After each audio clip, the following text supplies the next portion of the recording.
So today's video is about the classification of organisms.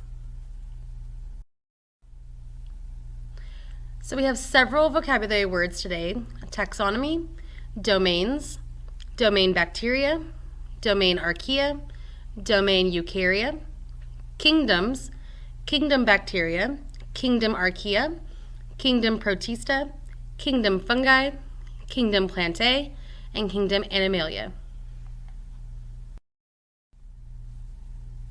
So our first word is taxonomy. It's the branch of science that formally names and classifies organisms by their structure, function, and relationships. So taxonomy is just the process of putting the organisms into their different groups. And here's kind of a diagram of taxonomy. So we have all these different kingdoms we can put things into, and taxonomy decides which group things are going to go into. All right, our next word is domains. This is the primary or highest rank of organisms. There are 3 domains: archaea, bacteria, and eukarya. So there are 3 domains to choose from, and basically the only thing that decides what goes into a domain is whether it has a nucleus in its cell or if it doesn't. So if an organism has a nucleus in its cell and it has eukaryotic cells, it's going to go in eukarya domain. The only difference between bacteria and archaea is that bacteria kind of live in normal places, so on our skin or in the ground, and archaea live in weird places like volcanoes and underground vents and geysers and stuff like that. So archaea are basically the same as bacteria, they just live in weird places.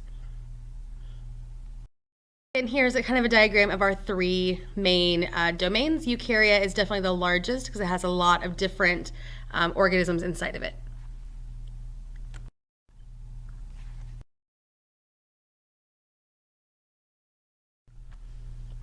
All right, our next word is domain bacteria. So these are prokaryotic, single-celled organisms that lack a membrane-bound or membrane-enclosed nucleus and can be classified by shape. So prokaryotic means they don't have a nucleus in the cell. They are single-celled, and these are very basic. So bacteria are all prokaryotic, they're all single-celled, they're all unicellular, and they do not have a nucleus in their cells.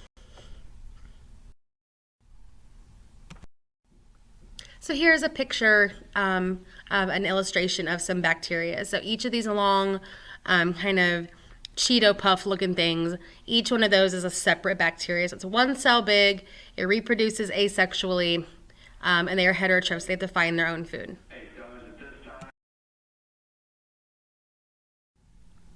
All right, our next word is domain archaea. So these are unicellular organisms that are prokaryotic, but like bacteria, but they also share some characteristics with eukaryotes. So ignore the picture on the left. These are not multicellular. Archaea are single-celled organisms. They are prokaryotic, so they don't have a nucleus. And again, they're very similar with bacteria, except they live in extreme environments. Archaea are the oldest known living things on the planet. So basically everything that's alive today came at some point from archaea.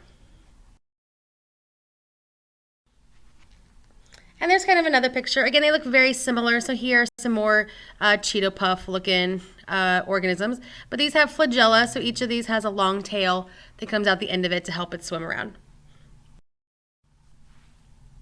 Our next word is domain eukarya. So eukarya are more advanced cells. So these are organisms with cells that contain a membrane-enclosed nucleus. So basically, if you're an organism and your nucleus has your cell has a nucleus in it, you're in domain eukarya, period. So this is a group that has all kinds of different things. It has algae, worms, plants, mushrooms, dogs, bears, people, all kinds of different organisms. And basically the only thing we have in common is that our cells have nucleus in them. So again, here's kind of a picture of a eukaryotic cell. It has the big pink and kind of purpley looking nucleus in the middle, and that's where the DNA is stored. So now we're going to talk about kingdoms. So there were 3 domains, but now there are 6 kingdoms. So domain is like the top level of organization, and then we classify them down a little bit more specifically into kingdoms. So the 6 kingdoms are smaller groups. So this is a taxonomic rank below domain. And there are 6 kingdoms: bacteria, archaea, protista, fungi, plantae, and animalia. Of the different ones, and also includes some of their characteristics that we'll be talking about in a little bit.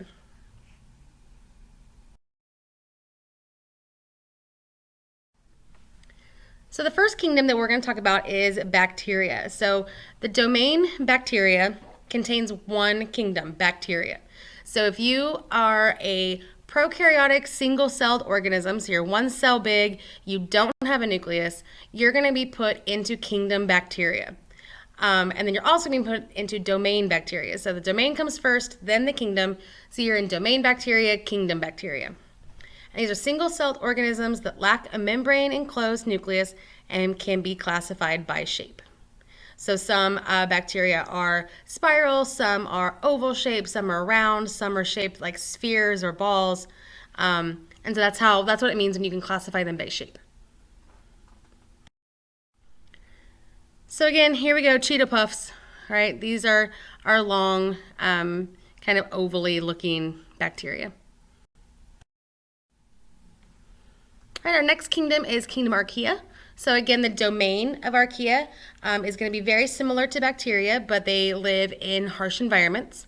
And so there's a domain domain Archaea, and it only has one kingdom in it, kingdom Archaea. So these are unicellular organisms that are prokaryotic like bacteria and share characteristics with eukaryotes. So basically, the definitions for domain Archaea and kingdom Archaea are the same because they're the same. Okay, domain Archaea has one kingdom. There's no choice but to also be in kingdom Archaea.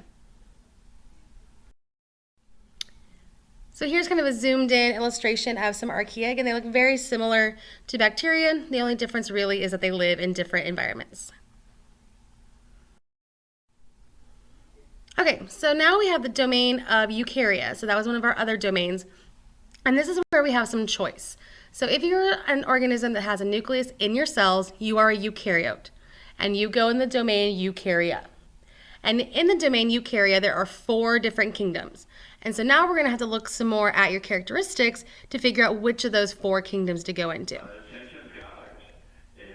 Kingdom Protista, we're going to look at its characteristics. So these are single-celled and some very few multiple-celled eukaryotic organisms.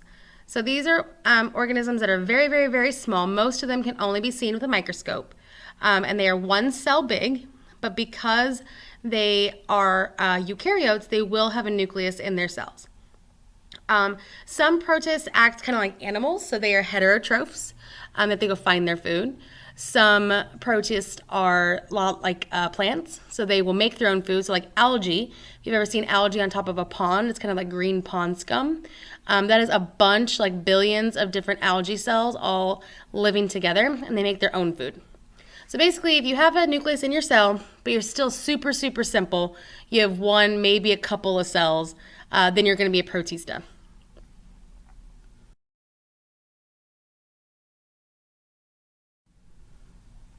And here's an example of some protists. So again, protists are mostly one cell big, but they're way, way bigger than bacteria.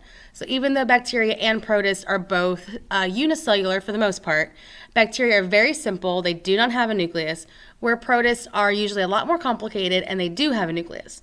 And so this looks like an example of an amoeba, which can live in like pond water. There are also paramecium that live in pond water, algae. A lot of them are found in water because they can kind of move around and find food. The second kingdom within the eukarya domain is kingdom fungi. And this is a lot of what you think of as normally like mushrooms. But these are heterotrophic, so they have to find food. Eukaryotes, so they have a nucleus in their cell.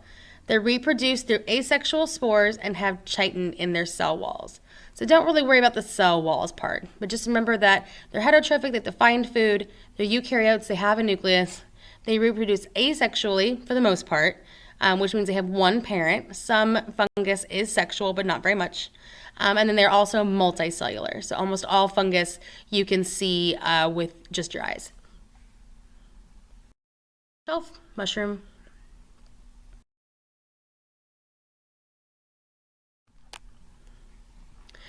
All right, the third kingdom within domain Eukarya is kingdom Plantae. So as we go along with the kingdoms, each one gets a little bit more complicated. So Protista was fairly basic, like single cell organisms. Fungus gets a little bit more complicated, and now we're to plants, which are even more complicated. So kingdom Plantae, these are autotrophic, so they make their own food. Eukaryotes, so they have a nucleus in their cell, and this includes all plants. Okay, so again, with some of our classification, there are certain exceptions. There is one plant that does eat flies, and so that is not autotrophic, but 99.9% of all plants are autotrophic. So they're autotrophic, they make their own food, they're eukaryotes, they have a nucleus. Plants reproduce sexually almost all the time, and they are all multicellular. Here's an example of a plant. Looks like it's sprouting from a bean or a seed if you look at the bottom. Okay, our last kingdom in the domain Eukarya is the most complicated kingdom of all. It is the kingdom Animalia. This is the kingdom that we are in. And so these are heterotrophic eukaryotes that includes all animals. So if they're heterotrophic, that means we have to find food. We don't make food within our body. We have to eat stuff. Eukaryotes mean we have nucleus in our cell. So every single cell in our bodies has a nucleus in it. Animalia kingdom is also sexual, so you have to have two parents to make a baby. Are multicellular, so that means we have more than one cell, two or more cells. Usually a lot more than that.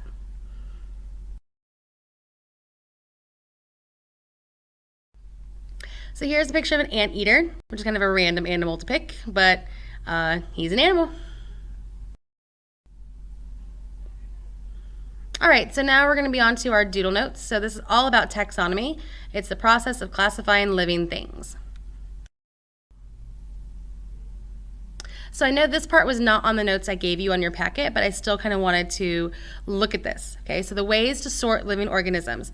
The 4 basic characteristics that we've gone over in class are basically the first 4 things you'll look at when deciding what groups to put different organisms in. So like we discussed, we have domains first. That's your biggest group. And basically you just decide which domain something goes into based on its cellular structure, which is the first bullet point.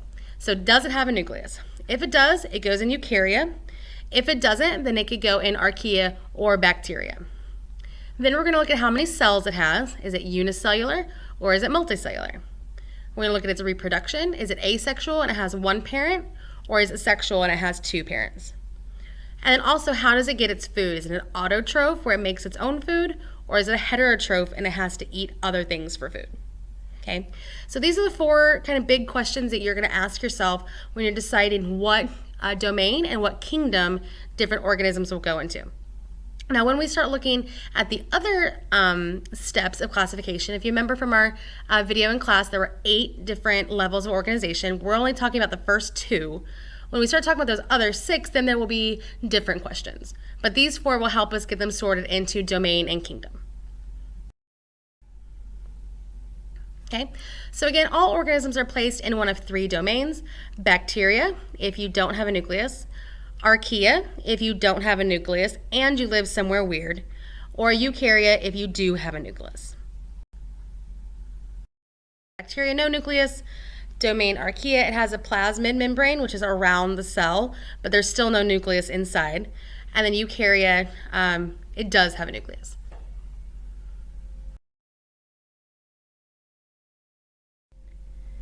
We also have 6 kingdoms. So if you see the top one, domain bacteria, only has one choice, kingdom bacteria. So if you're in a bacteria, you automatically know the domain and the kingdom just based on the fact that it's a bacteria. Archaea is the same way. Archaea has one domain, one kingdom. So if you know this organism is an Archaea domain, you automatically know that it's in an Archaea kingdom also. And then the last domain, Eukarya, that has a nucleus. All eukaryotes go into this domain, and this is where we have 4 choices. So it could be domain Eukarya and kingdom Animalia. It could be domain Eukarya and kingdom Fungi. It just depends on the different questions we have to ask. So for Eukarya, we have to decide which one of these 4 kingdoms does our organism go into. So for our kingdom bacteria, they're unicellular prokaryotes. They're asexual. Some are autotrophs and some are heterotrophs. So they're one cell big.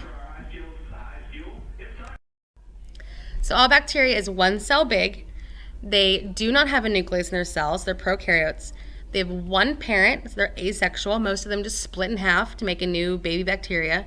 And some of them make their own food, and some of them have to find food. For kingdom Archaea, here it has a note that it's extreme heat. So again, Archaea are basically bacteria that live in really weird places and has all the same characteristics. So it's unicellular, one cell big, prokaryote, no nucleus. Hey, how are you? Hey.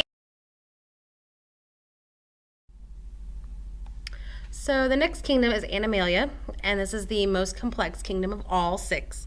And so this is under domain Eukarya, because all of these organisms will be eukaryotes, which have a nucleus in their cell. So animals, again, are multicellular, so they all have more than one cell. They're heterotrophs, so they have to find their food. Most of them are sexual, so you have to have 2 parents to have a baby. And very, very, very few animals are asexual. In fact, for our purposes in class, just say animals are sexual. Okay, there's very few very weird examples, and we'll get into that later if we have time. All right, the next kingdom under domain Eukarya. So again, all of these organisms will have a nucleus in their cell, is Plantae, just plants. They're all multicellular, so you can see all of them without a microscope. They are autotrophs, so they make their own food, except for at least one example. So they make their own food. Most of them are sexual, so they do have 2 parents to make like a baby tree. But very, very, very few plants are asexual, where they will split or be cut to create a baby. But again, for our purposes in class, just say plants are sexual. Kingdom under domain Eukarya. So again, all of these are eukaryotes, and they have a nucleus in their cell. It's fungi. And so this will be a lot of mushrooms and mold and yeast. So they're multicellular, so you can see fungus without a without a microscope. They are heterotrophs, so they have to find food. For the most part, fungus eats dead or decaying things, which is gross, but it's necessary. Some fungus is sexual, so they need 2 parents. And some fungus is asexual, so they only have 1 parent. It just depends on the specific type of fungus. And then our last kingdom for domain Eukarya, so again, all of these will have a nucleus in their cell because they're all eukaryotes, is Protista, and these are very basic eukaryotic organisms. So most of these are unicellular. There's some that are multi, so most of them have 1 cell, some have more than 1. Some make their own food, some have to find food, so some are heterotrophs, they have to find food, and some are autotrophs, they make their own food. And Protista are asexual, so they just split in half, and now you have 2 Protista, 2 amoebas or 2 algae. So these look a lot like bacteria. They're way, way, way bigger though, and they're a little bit more complicated, but they don't have a heck of a lot more going on than bacteria do. So here's kind of an overview of what your page should look like with the 3 domains filled out and then all 6 kingdoms filled out.